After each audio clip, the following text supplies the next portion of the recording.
we about to get into this topic. Now, this lady, I saw this post on Instagram, was claiming that there was a piece of legislation that required that there be a kill switch in all cars by 2026, and literally the government could just shut your car off after this. And this is in, legislator, and I believe it was in the Biden infrastructure bill. So we're going to take a look at what this lady has to say, and then we're going to see what somebody fact-checked, this roaming narrative. We're going to take a look at an article that fact-checks it by USA Today. First, without further ado, the lady of the hour. Are you aware of the new legislation that mandates kill switches in all cars starting in 2026? I'm not. It was snuck inside a recently passed $1.2 trillion infrastructure bill and is a proposal to have a lockout device to be installed in all new cars. This is no joke and has already passed Congress and the House. So that means it's in play, it's the law until something changes that. A quote from law enforcement today commented that the infrastructure bill includes drunk driving kill switch in all cars, and some worry that government will abuse it. Drunk driving appears to be a cover for what can occur. The possibility for abuse is clearly something which bears watching. This could also give access to outsiders with spyware and hackers. Once you open Let's go to the next video. Are you aware of the new legislation? Access to the electronics, it can be misused by the government, preventing you from driving during lockdowns and national health emergencies, and opens up access to criminals with bad intentions, as computer hackers could seize control of these vehicles. And this is a huge safety concern. And finally, elected officials are realizing this is a more serious issue than they thought when they passed the bill. Now take a closer look at this infrastructure bill they jammed through. Section 24.220. This mandates installation of equipment to listen to in-car noises and conversation, yes, monitor your eyes, and kill switches to automatically turn off your car. It states all new cars in the United States will be required to install this kill switch by 2026. Okay. So it's funny that we talk about this because my papa, he actually mentioned we should install kill switches in our cars, which I agree with on a personal, individual basis. I don't think it should be something like the government saying that you need to put it in your car and they have control over if it's on or off. So I'm team kill switch, but not for government purposes. Yeah. But kill switch in what manner? Why would you need a kill switch? Well, if someone steals your car and there's an app or you have whatever, I don't know the technicality of kill switches, but you're able to stop the car if someone stole your car. Okay, that makes sense. I feel like that'd be the biggest reason to have a kill switch is if someone stole your car. Gotcha. Yeah, so what do y'all think about the miracle? What do you think about?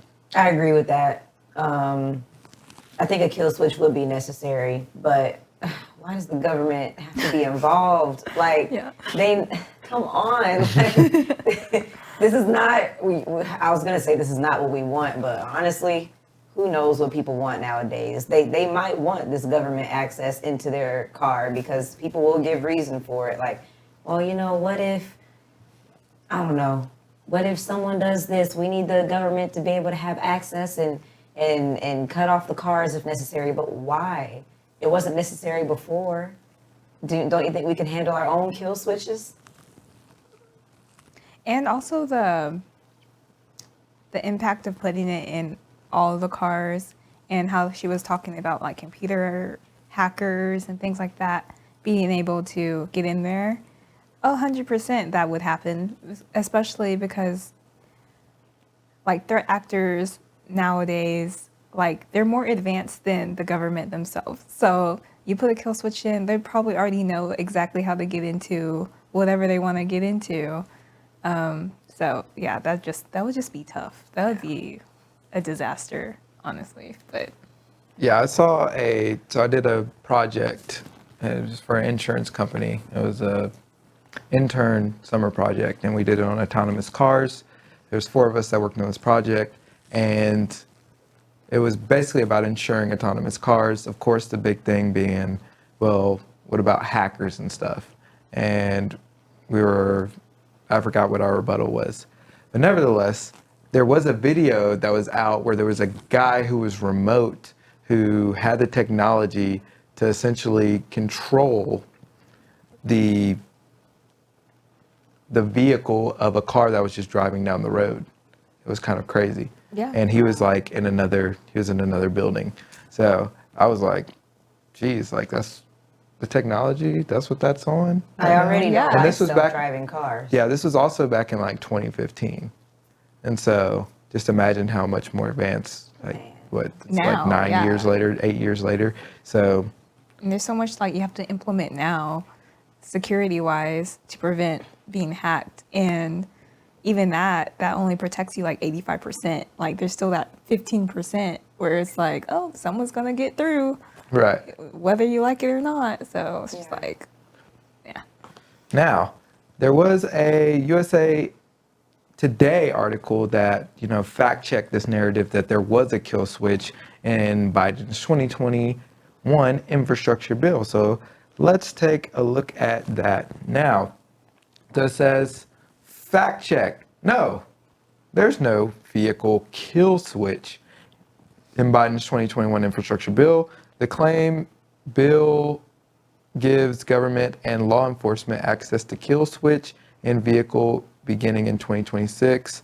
So basically a January 2nd Facebook post from musician Ted Nugent shows a screenshot of the tweet with a photo of President Joe Biden and another photo of cars on the highway. Beginning in 2026, the kill switch will be mandatory feature on vehicles, reads the tweet. The device allows the government, the police, and car makers to disable your car from the comfort of their offices. Reminder, 18 GOP voted for this bill. The tweet is reference to a line from a commentary piece in the Western Journal titled Truth About Mandatory Safety Devices Biden signed into law. This is the power government wants over you that makes the same claim. So it says our rating, false. So they're saying that's a false narrative. Automobile expert told USA Today the bill does not direct a kill switch to be implemented in cars, nor does it give any third party, including law enforcement or government officials, access to the in-vehicle technology. Rather, the bill in question directs a federal agency to require technology that would detect driver impairment and disable the vehicle in that scenario. So what do you guys think about that? I think it does mention it, but I don't know. I feel like in these situations, it's important for the reader to go and read the actual plan themselves. Yeah. I can definitely agree with that. Yeah. It's hard to say because if the bill is, if they're directing the companies to require it, that could also potentially mean they expect to have access to it when necessary. So yeah, I definitely agree. It's important to actually read these things, especially since it can sound a little confusing. Like, no, that's not what we said, but it is what we said, just a little bit. Just worded Differently. Yeah. Very interesting.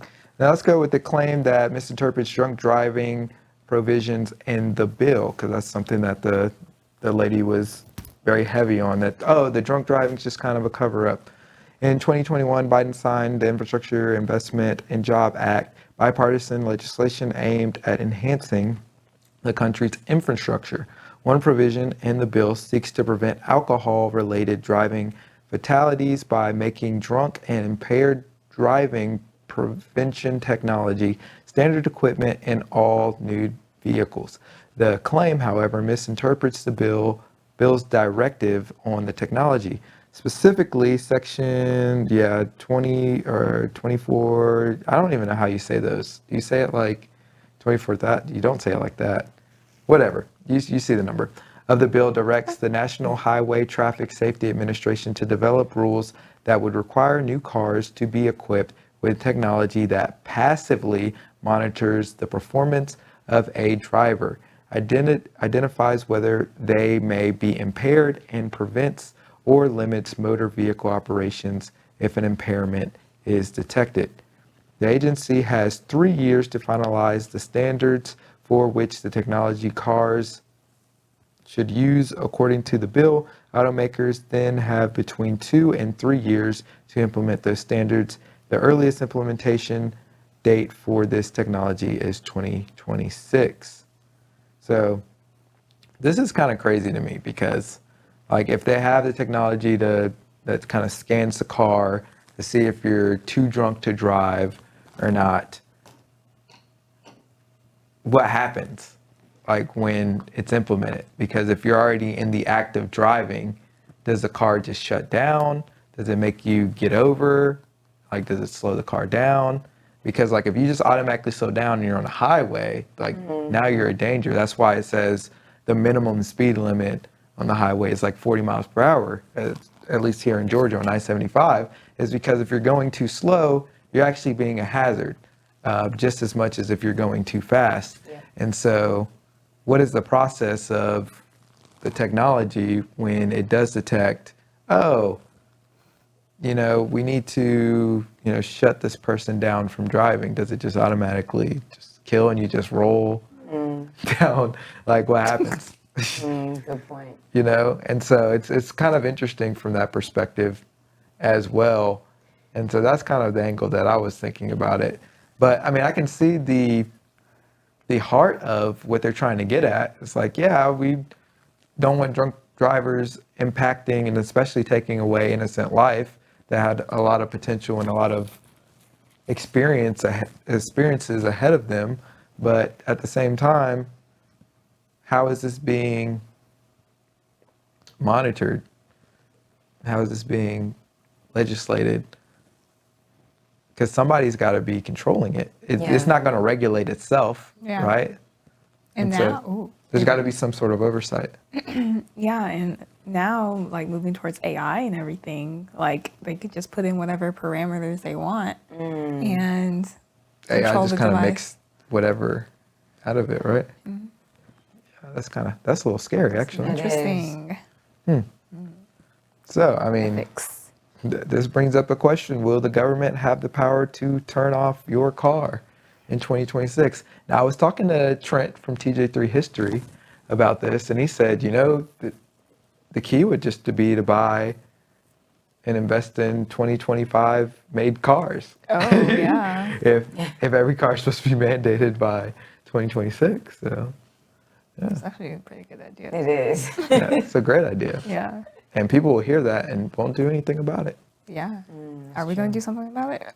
I mean, it depends on how serious this gets. That's so true.